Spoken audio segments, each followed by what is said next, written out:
Hey, how you guys doing? My name is Tajaden Bobo, and I am here just to give a brief summary slash overview about my most recent observation paper. I had the pleasure of sitting in one of my former classrooms, and this was located in Coffeeville, Mississippi.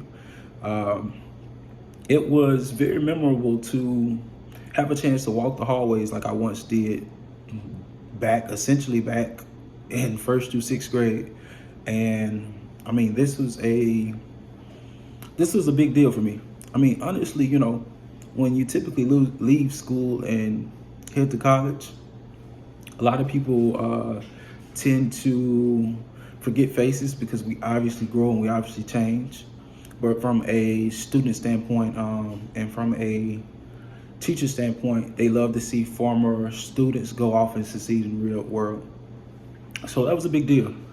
So I will say, I said all this to say that I returned to my former elementary school, and when I tell you there were a lot of faces that were excited and surprised to see me, they definitely were. The reason I said they were surprised to see me is because some of you may not know, but I am not a early childhood. This is not my major, basically. I'm a pre-law major. Uh, I took this course because I was interested in learning more about early childhood development. And essentially, from the outside looking in, it looked way more fun than what I thought it would have been. Actually, it's been very insightful for this past semester that I've been in this classroom. But back to just wanting to talk back to discussing my observation paper. I had the special privilege of sitting in Miss Tanisha Johnson room. Miss Tanisha Johnson and I go back a long, long way. We are actually family members. She's actually my aunt. Excuse me. So when I heard about, or when I read the syllabus and heard about this opportunity to shadow kids, not only shadow kids, but actually learn from them as well, it was going to be very, very hard to tell her no. And she has a strong passion for kids. I mean, obviously that's the reason why she's a teacher now. But it was going to be a hard pass for me to dismiss the chance of sitting in at my aunt's room and actually observing how she teaches, the way she goes about things and the way that the kids cares about her. And honestly, this was a big thing. Her classroom is very vivid, is very live, as I stated in my paper. And I will be honest with you, she cares a lot about her kids. There has been, for the past few summers now, actually, I didn't get a chance to highlight this in my observation paper, but she has definitely went above and beyond for her students. These past two summers, she's called me down. And when I tell you we have definitely decorated for hours and hours. But that just shows you the type of commitment she has for her students and the type of commitment that she has for just wanting the kids to be successful and learn in so many ways imaginable.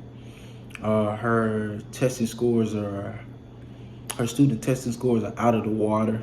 She's posted record numbers in regards to just her class alone. And obviously, all the kids pretty much love her, almost like a second mom to her. But like I said, I just want to kind of shy away from all of the dynamics of her classroom and just talk more about what I saw. And honestly, I will say that her classroom when you walk in there, the energy is definitely different. She does have, excuse me, she does have a lot of grouping centers or grouping stations in a sense.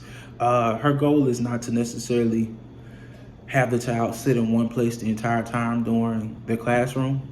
Her goal is to try to get the kids to move around, interact with one another. And due to the fact that she's dealing with a lot of 6 to 7 year olds, they are transitioning out of that dependent stage and moving towards that independent stage in a sense. And so they are learning a lot. And when I tell you they're learning a lot, they are learning a lot. She has like these big numbers that are posted just on like her ceiling in regards to what the kids are learning. And this goes as far as it being multiples. And I'm gonna be honest with you, I don't remember seeing multiples until I got a little bit higher in grade school. But that tells you how fast the curriculum is changing for the students that they have now. So honestly, I can personally say that the images and the pictures and everything that she does have in her room, you don't typically see those, or like I said, I typically didn't see it. And just by paying attention to how the kids interact in her room, if they don't know something, they're subject to acts, and she does not shy away from letting her kids freely express themselves to her. And that is an emphasis that she points out when talking to her class, because she kind of discusses, it's like, if you don't know anything, don't hesitate to raise your hand, let me know. You're not going to be a burden to the classroom. And she just she makes them feel safe. She's trustworthy. She can be trusted.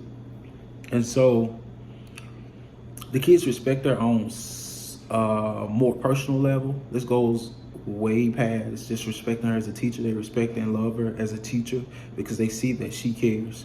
And so really and truly, she doesn't really just focus on one subject throughout the entire day. She hops around, and that's just to keep the kids' mind from wandering off and not necessarily just losing their attention, because it's easy to lose a child's attention. Their attention span can really be short sometimes. So that's just a little information in regards to her class. As far as like, let's talk about records. I mean, honestly, we started off focusing on like multiples of 4, and like once we left the mathematics portion, we went to like the literacy portion, and the literacy portion just focused pretty much on what the kids were reading, their comprehension skills, and honestly, just seeing where they were as far as individually reading. And so, I mean, she gave out, in a sense, if a child couldn't pronounce a word, instead of moving on, she would sit there, let the child pronounce it. She would then ask the child if they had an idea, or use context clues in regards to what they think the word means. And if they didn't know, she would explain it to them. So it was pretty interesting, pretty fun to watch. And then after we left the reading comprehension, we went to pretty much the sciences. And from what I can say about the science book, we'll say that they explored maps, and they explored, well, it's not, I don't think you really consider it science, but it's like, I'm gonna say it was geography and science put together. So from exploring maps and just looking at continents and pretty much eyeballing things and having a common knowledge about what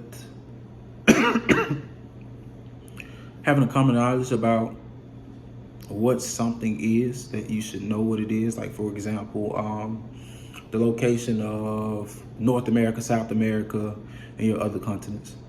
So, I mean, just having a general knowledge about those and being able to spot it out. What else did we do? I mean, as far as that, I mean, obviously the kids had lunch, but as far as from like doing those things and the way in which Miss Johnson operated her class, I mean, everything was pretty much straightforward. But overall, I will say that being in Miss Johnson's classroom brought back a lot of memories for myself. And I can truly say that just sitting back and taking a chance to actually watch the kids and see how they think was very enlightening to me, because they looked at me as if, you know, I've been in that position before. And I think much more of the young men or the younger guys in her classroom were just excited to see I I guess another male student who was once in their shoes before. And like they just had a lot of questions. And it was very exciting. I mean, I personally love kids. So for the most part, I definitely enjoyed myself, and I would not mind having an opportunity to sit in and check in with them once again. So I do thank you for listening to my reflection, and I will talk to you guys later. Thank you for listening.